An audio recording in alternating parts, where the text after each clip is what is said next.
If you saw this on the SAT, would you be able to solve it?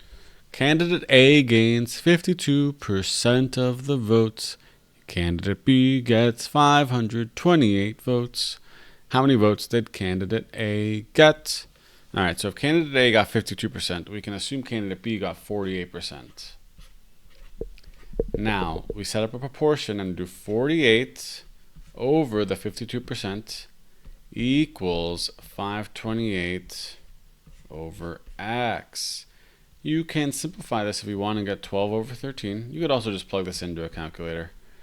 And then you're going to get 12x equals 528 times 13. And that is going to be, anyone?